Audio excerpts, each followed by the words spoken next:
I inherited the ring on a cold afternoon, still grieving the recent loss of my great-uncle Henry. I had barely known him, meeting once in my childhood when he visited for a single weekend. My parents later told me that he was a black sheep, someone who shunned the rest of the family and lived in self-imposed seclusion.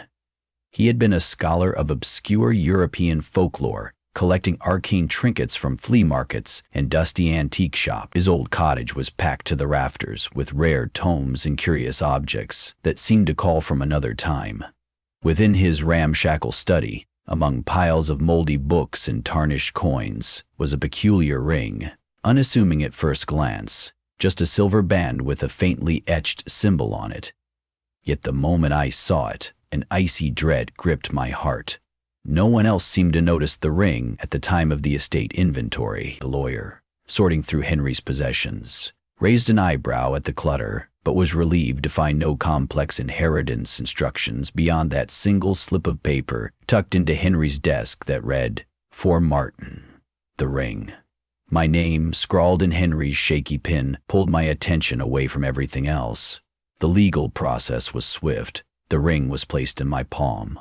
For a moment I considered refusing it, sensing something intangible humming beneath its surface, but I closed my fingers around it, ignoring the flutter in my chest.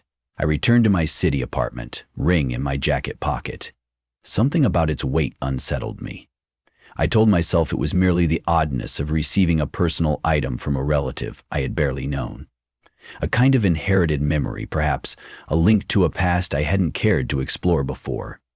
Housing it on a shelf felt awkward, so I stuffed it into a small wooden box I'd once used for cufflinks. Over dinner, I tried to distract myself by watching television, but I couldn't stop glancing over to the bedroom where the ring was stored.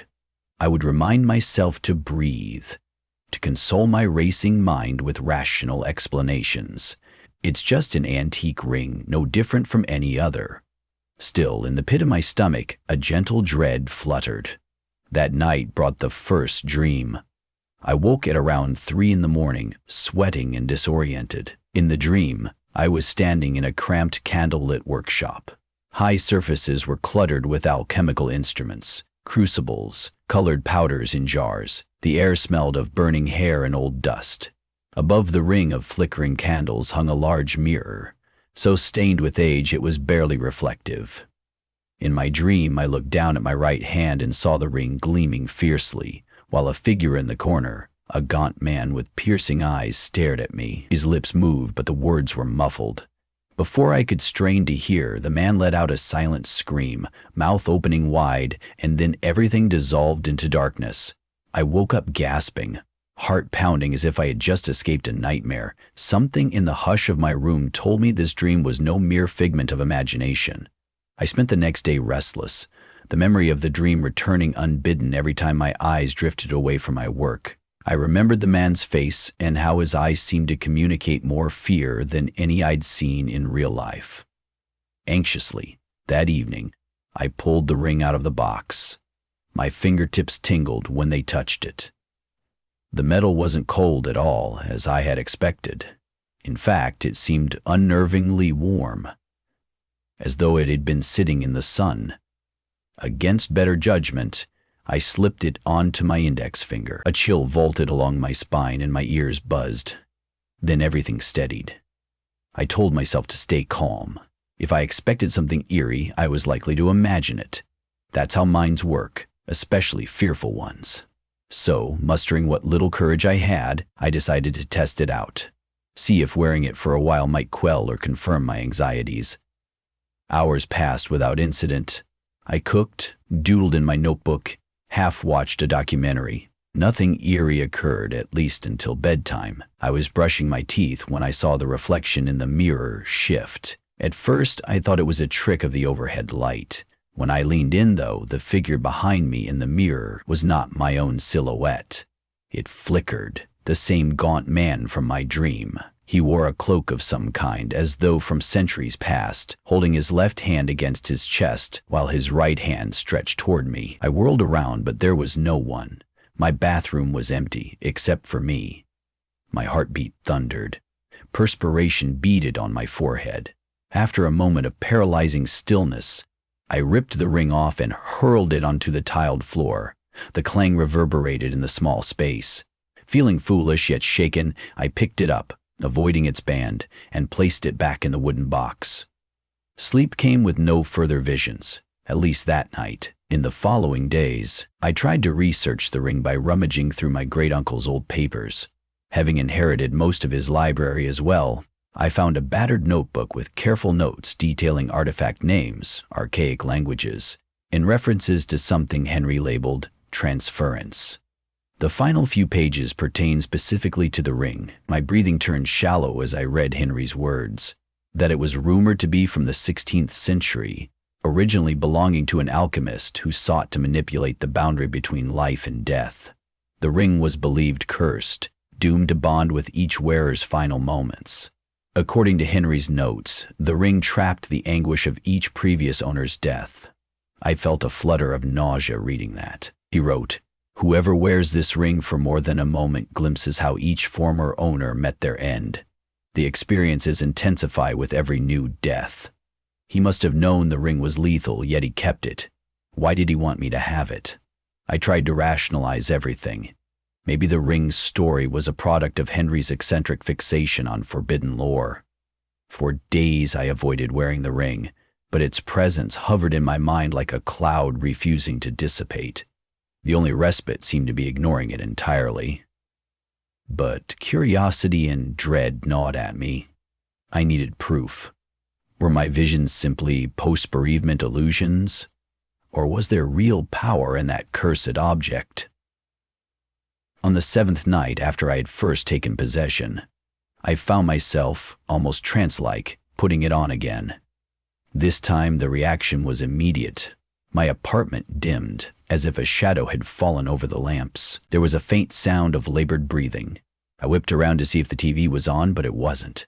The ring's polished surface caught the light, shimmering ominously. A sudden wave of dizziness overcame me, and I stumbled onto my sofa. My vision blurred, and I felt as though I were in two places at once. My apartment was both there and somehow not. Superimposed over it was a small, cramped room with stone walls, lit by a single flickering lantern. A cough echoed in the darkness. Then I saw an older man, complexion sallow, lying on a straw mattress. He wore a threadbare cotton shirt, and each ragged exhale sounded like it might be his last. I realized with horror that through some warped vantage, I was seeing the man's final moments. The ring glowed on his withered hand. Then as I watched, terror jolted him upright. For a final, desperate inhalation, the light in his eyes winked out and the vision vanished. I came to, drenched in sweat, the boundaries of my apartment reasserting themselves. My pulse hammered. Had I just witnessed someone's death? I recalled the ring's rumored power, that each owner experiences a chain of departed spirits, culminating in the ring's next victim. Shaken, but bizarrely compelled onward, I slid to the floor and took several minutes to breathe. My sweaty palms left prints on the coffee table. I resolved to free myself of this object once and for all, but as soon as I tried to tug the ring off, it wouldn't budge. My panic escalated. I twisted, pulled, and gasped as my knuckle flared with pain. It felt as though the ring had tightened, refusing to let go. Eventually, in a terrified anguish, I pried it off with enough force to scrape skin. I dropped it onto the table, tears running down my cheeks. In that moment of clarity, I realized I was trapped in a cycle I couldn't yet understand. As the days progressed, my life became consumed by the ring's presence, visions, nightmares, fleeting shadows. It was as if I was clinging to a madness that came in waves. Each time I tried to put the ring away, hide it in a closet, or bury it in a drawer, a whispered compulsion drew me back. Something told me that if I didn't unravel its secret, if I didn't find a way to break its hold, I would become its next casualty.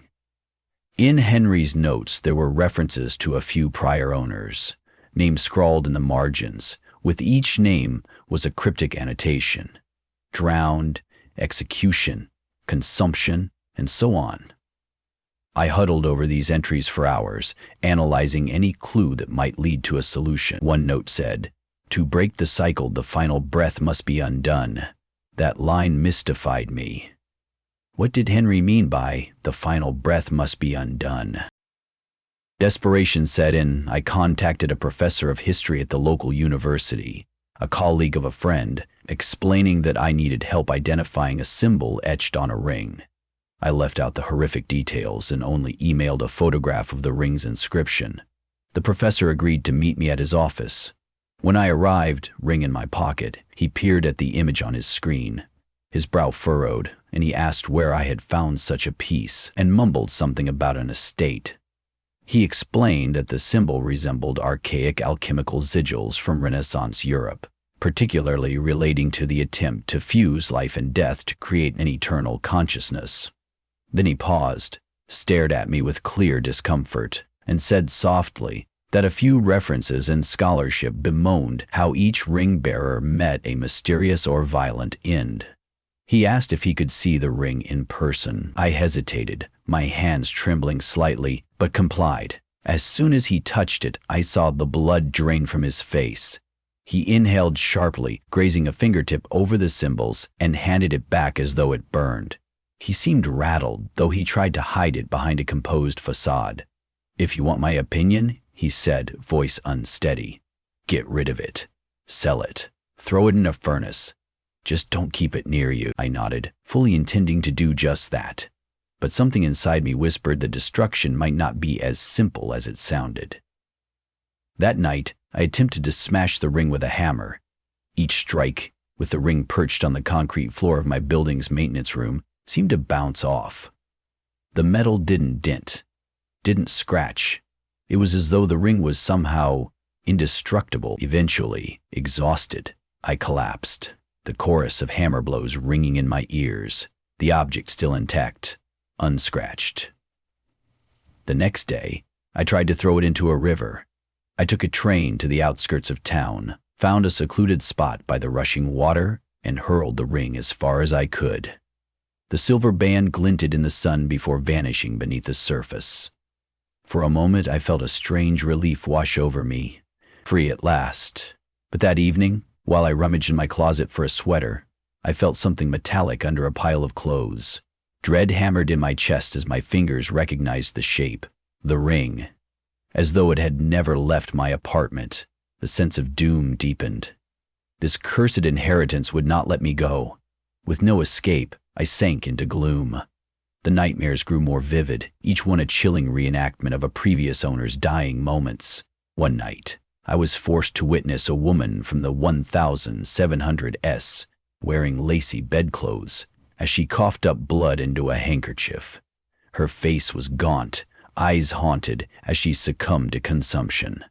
Another night, I witnessed a man in rags, arms bound behind his back, stumbling up crude wooden steps to a gallows, the ring mocking him as he stared at the jeering crowd.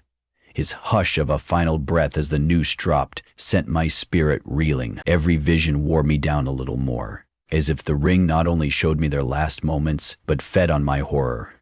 My nights were restless, my days anxious. My family tried to check on me, worried about my pale complexion and dark circles under my eyes, but no one seemed able to help. I was left alone in a labyrinth of terror. Eventually, I realized Henry must have had a strategy.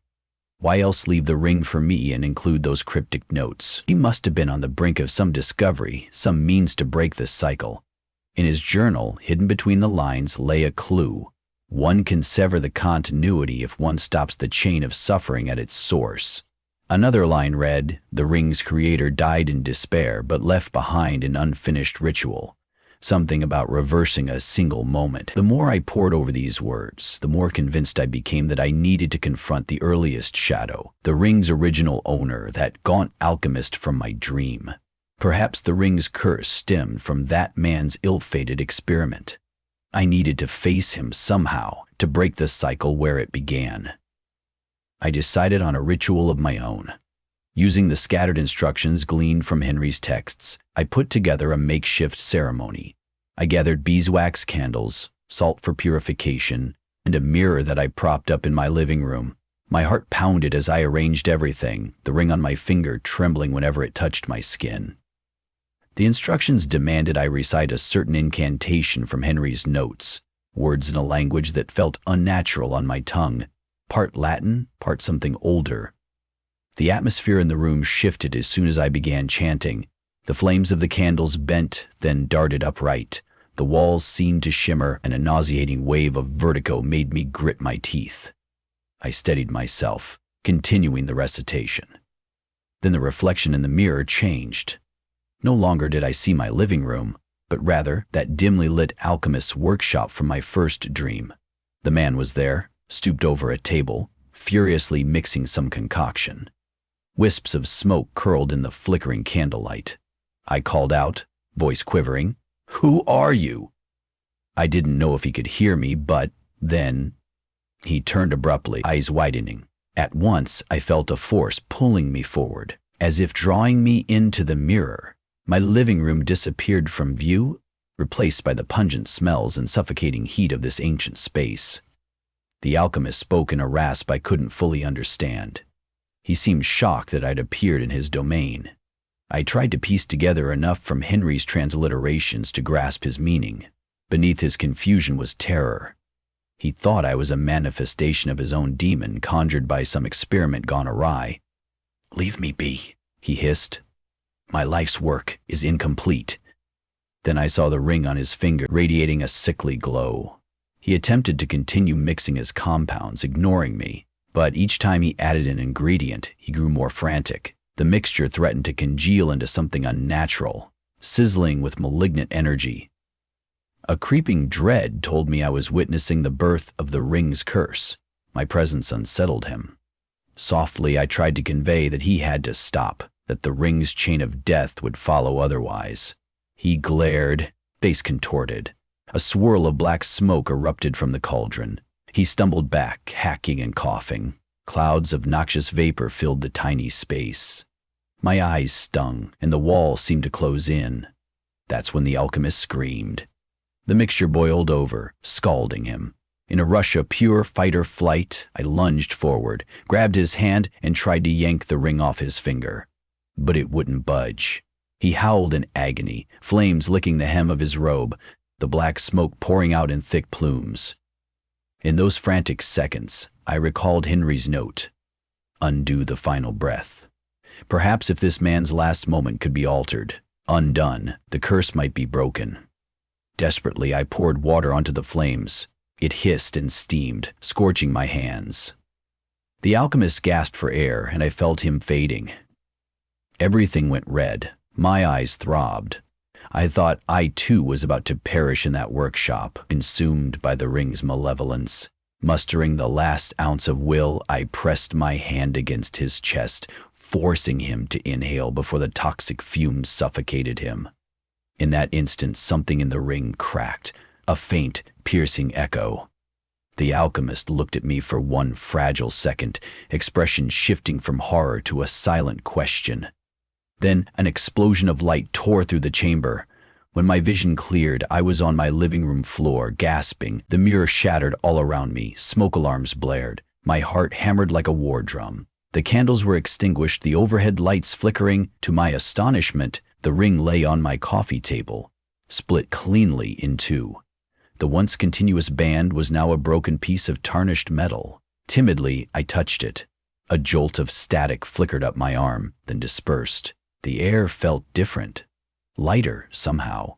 I sat there, trembling, half expecting another vision, but none came.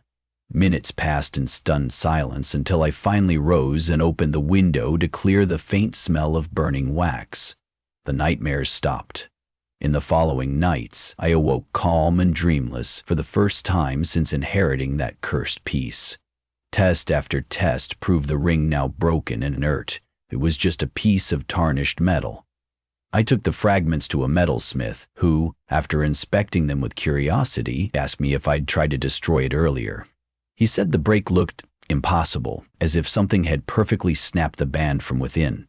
I only nodded, unwilling to elaborate. My life, once overshadowed by the ring's curse, felt new, unburdened. And yet the weight of all those final moments lingered in my mind, like a grim library of suffering I had involuntarily visited. I buried the broken halves in my great-uncle's garden behind his cottage, the place of his many strange artifacts. I recited a short personal prayer for all those who had died under the ring's curse, hoping that somehow, by ending the chain, their last moments had found some rest. The earth swallowed the fragments without complaint, returning them to the ground from which their original metals once came. A sense of closure, albeit fragile, settled over me. In the following weeks I began to reclaim a normal life. Sleep was merciful, unbroken by terror. My appetite returned, color flooded back into my cheeks, and my eyes lost that haunted, frantic gleam.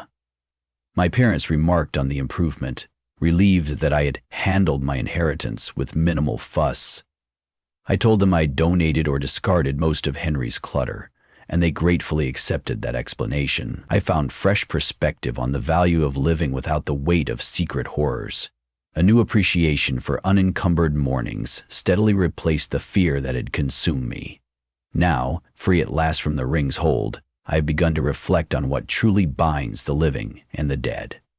We speak of inheritance as money or items, but we rarely consider the intangible burdens, curses, traumas, regrets that can be passed down. My great-uncle Henry's lonely obsession might have been a final attempt to right a centuries-old wrong. Perhaps he believed I possessed the resolve to do what he could not, or perhaps it was a gamble born of desperation. Regardless, I sense that the cycle of gruesome endings ended with us. I can only hope the shadows once stirred remain laid to rest. Still, on cold, silent nights, I sometimes recall the alchemist's eyes from across centuries. That flicker of recognition in his final moment. Did I truly manage to alter his fate, or was the ring shattering simply an act of mercy that freed us all? I remind myself that I cannot linger on questions unanswerable. Life moves on, and so must I. So I try to hold on to the mundane blessings: a quiet sunrise, the scent of fresh coffee, the warmth of a friend's laughter. Freedom from the haunting knowledge of how a life can end so brutally. If there is any moral, perhaps it's that not all legacies are fortunes to be spent. Some inheritances are curses that must be broken, painful burdens requiring courage and dogged resolve. I still feel a subtle ache in my right hand where the ring once squeezed my knuckle. A half-remembered throb that reminds me what it was like to stare into the blackness of another's final terror.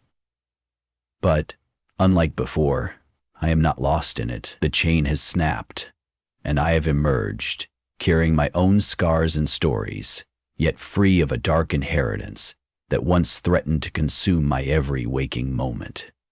And in that freedom, precarious as it may sometimes feel, I find renewed strength to walk forward, untethered at last.